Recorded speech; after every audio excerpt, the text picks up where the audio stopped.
All right, so a lot of times with tennis elbow, when someone comes in with it, I'm always thinking, shoot, what if we could have stopped this? Because once you have it really bad, it's hard to get rid of. It's hard to decrease the amount of tension on the elbow and have people stop using their arm in a way that helps it recover. So it's always like, if there's certain things we can do to help prevent something, I'm always like, how do we, if only this patient would have known that. So that's what this video is about, is like, if you start feeling just a hint of pain here at the elbow, right along here towards the bone on the outside of the arm, I want you to start doing these things right away, because maybe we can head off tennis elbow, because tennis elbow has kind of a distinct progression to tendonitis to then tenosynovitis, which is actually a little bit of the degradation of the tendon there. We don't want that to happen.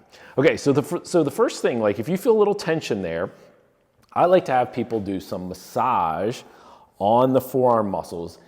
Do this instead of stretching it, okay? So the easiest way to do this that I found is, I'm using this, our little reflex hammer, but I think of this as like a kitchen knife, and there's sort of a oval shaped handle like this.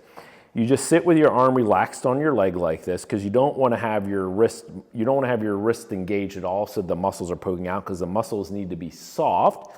And you just hold it at sort of an angle, put a little bit of just lotion or soap on there, like liquid soap, and just gently rub down like this. You can do a little bit of up and down just along there. And you'll often find a little bit of a sore spot in there.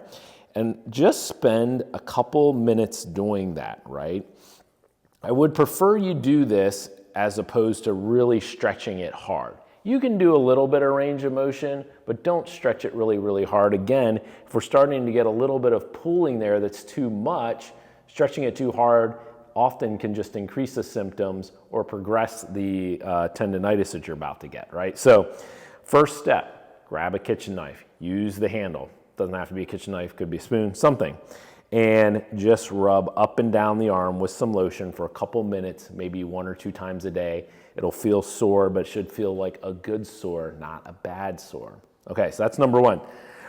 The second thing that I want you to do is, when we're trying to head off tennis elbow, we don't want a lot of flexion or extension to the extremes. We don't want a lot of stretching, and then we don't want a lot of extension of the elbow on the outside either. So a lot of times when people either are lifting or playing tennis, to get the grip harder, you're extending the elbow and you're extending the wrist a lot. So I like to use kinesio tape in a way that just sort of limits a little bit of both. And so a couple different ways to do this. You can either put an piece of anchor tape around the hand like this and put it on there, and then put one up here around the forearm. You don't have to, just depends on the situation. But with the kinesio tape, you're gonna put the tape down in the palm, right? I'll kind of hold it there to simulate it being stuck there. And then you're gonna stretch the tape and then place it here. So you're gonna run a piece of tape on the inside of your forearm and also on the outside of your forearm. Now the tape isn't strong enough that you can't overcome it, but it should, what it does is sort of check your movement just a little bit. It's when you feel that stretch, if you're going too far this way, you'll feel a stretch on the skin and you're like, okay, be careful. Same thing with this way, you'll feel the stretch on the skin. It'll let you know to be careful that way. So it doesn't stop the movement. You can still play most of the sports that you're already doing with it. It should just stop the extremes a little bit, provide a little bit of support.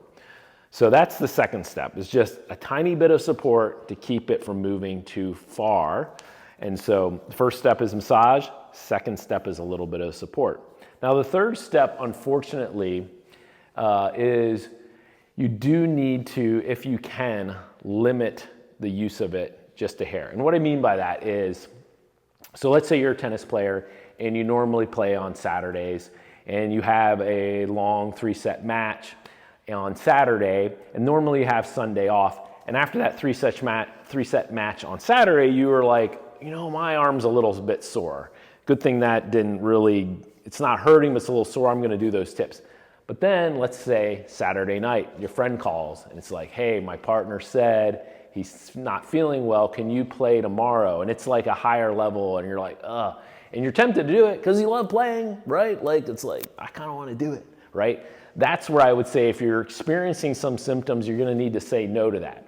Now, it doesn't mean you can't play your normal, go to, do clinic or do practice or things like that, but don't overload it. If you're starting to feel a little bit, don't do too much, is the key, okay? So unfortunately, you have to say no to a little bit of playing until it feels better. But those are the things that we first give people if they're starting to feel it just a little bit. Sometimes people will just mention this, they're coming in for something else, and they're like, I'm starting to feel a little bit in my elbow. These are the things we give them, right? It's basically massage, a little bit of support, and then a little bit of modification to their activity.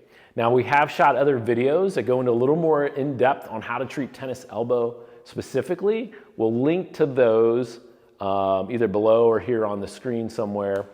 So look for those. One is a little bit longer video that goes into some of the exercises you want to do for your forearm once you have it to build some strength. What type of strengthening should you be doing? And then the other one is more into, you'll see the title talks a little bit about avoiding elbow pain in weightlifters, and that's what should you be doing as far as your whole arm strength, upper back, shoulder girdle and things, because those are the real key to making sure you don't have this problem in the first place. So we hope you never get tennis elbow because it is a real pain for sure. And so here's some of the things that you should do if you start to feel it. So let us know if you have any comments below, and hopefully you won't get tennis elbow anytime soon. Thanks.